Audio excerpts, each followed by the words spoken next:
नमस्कार, स्वागत आहे तुमचे माझ्या चॅनलमध्ये। तर आज मी तुमच्याशी काळ्या वाटाण्याची उसळ ही रेसिपी शेअर करणार आहे।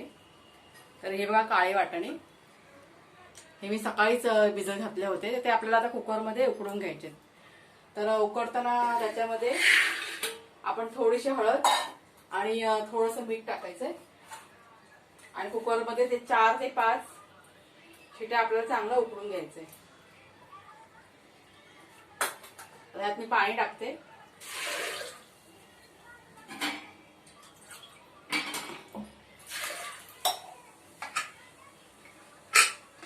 आणि आता हे आपण 4 ते 5 शिट्या घेऊया करून।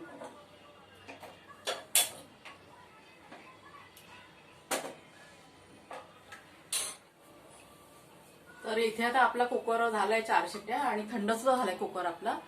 आणि आता इथे मी फोडणीसाठी मी एक टोमॅटो घेतलाय चिरून, एक कांदा आहे आणि 3 ते 4 लसणाच्या पाकळ्या आहेत चेचून घेतल्यात मी, 2-3 तमालपत्र आणि कढीपत्ता आहे। तर पहिला आपल्याला जे वाटाणे जे आहेत ते आपल्याला थोडेसे मिक्सर मध्ये वाटून घ्यायचे।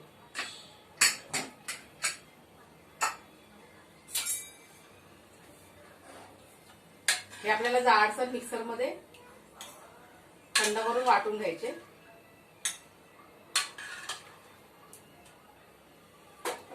बस इतके पुरेसे हे मी आता वाटून घेते। तर हे बघा तेल मी ठेवलं गॅसवरती कढईमध्ये आणि तेल आता आपलं झालंय गरम। आता आपल्याला फोडणी द्यायचे। यात मी थोडंसं हिंग टाकले आधी, नंतर त्यात आपण आता कांदा, लसूण आणि तमालपत्र वगैरे टाकूया। इथे पहिला मी तमालपत्र टाकते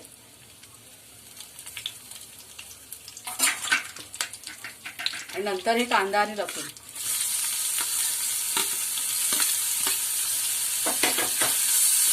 कांदा चांगला लाल करून घ्यायचा आपण। आणि हे जे मी मिक्सर मध्ये वाटलेले वाटाणे हे बघा असे जाडसर वाटून घ्यायचे।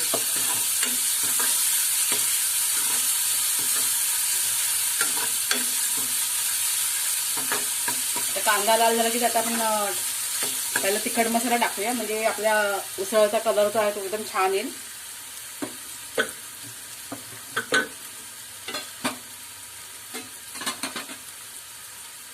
आता तिखट तुम्ही तुमच्या चवीप्रमाणे टाका। आता ही उसळ आहे म्हणजे थोडी जास्त तिखटच चांगली लागेल। मी इकडे 1.5 ते 2 चमचे टाकते मसाला, आमच्याकडे तिखटच आवडतं। नंतर आपण टोमॅटो टाकूया।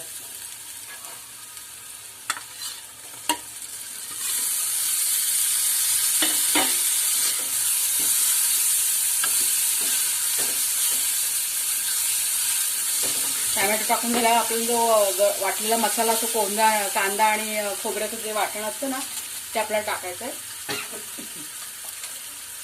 त्याची जी ह्या मसाल्याची जी रेसिपी आहे ती माझ्या चॅनलवरती आहे। तर हा जो मसाला आहे ना तो मी 4-5 दिवसाचा वाटून स्टोअर करूनच ठेवते फ्रीजमध्ये।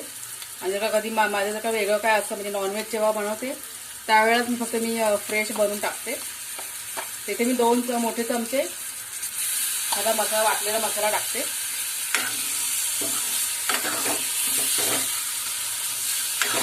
आता हे फक्त 1 मिनिट जरा परतून घ्यायचं। आता मसाला आपला चांगला परतून झालाय। आपण आता ते वाटाणे जे होते ना उकडलेले ते आपण टाकूया आता। आता उसळ बनवताना कसं आपण आपल्या आवडीप्रमाणे कोणतं पण कडधान्य घ्यायचं, म्हणजे कोणाला मटकी आवडते म्हणजे कोणत्याही कडधान्याची उसळ आपण बनवून खाऊ शकतो। मटकीची उसळ सुद्धा खूप छान लागते, पण प्रत्येक कडधान्याची चव मात्र वेगळी असते।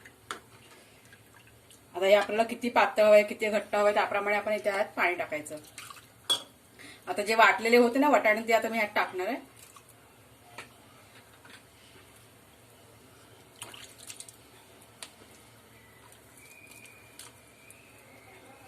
हे चांगलं मिक्स करून घ्यायचं।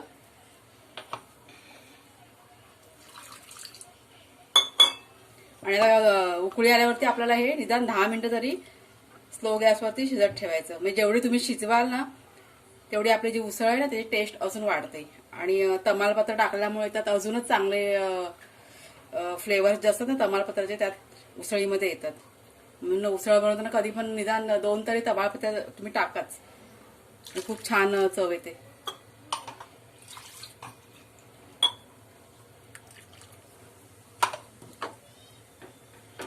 आता मी ह्यात हळद टाकते आणि मीठ टाकते.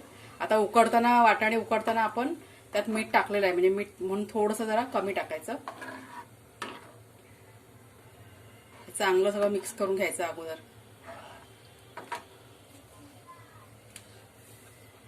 आता आपण हळद टाकूया. इथे मी पाव चमचा हळद टाकते, चवीनुसार मीठ.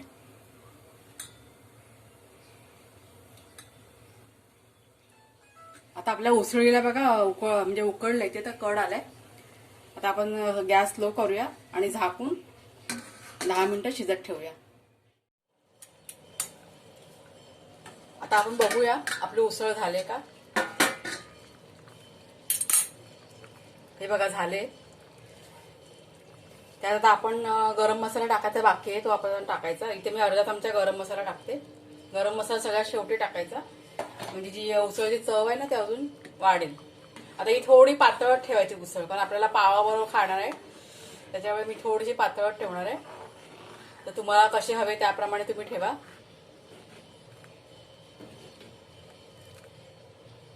तुम्हाला मी काय दाखवते काढून नंतर. आता गॅस बंद करतो मी. तर इथे बघा आमच्या जेवणाची तयारी झाली. तर मिसळसाठी हे बघा शेव गाठ्या, हे आहेत पाव, हा कांदा चिरून घेतला इथे, आणि ही आपली उसळ आहे. हे तुम्हाला मी जरा वाढून दाखवते. नेहमी नेहमी कसं तेच जेवण खाऊन पण आपल्याला कंटाळा येतो ना, म्हणून कधीतरी असं वेगळं काहीतरी करून खायला मजा येते घरातच. तुम्हाला वाढून दाखवते मी.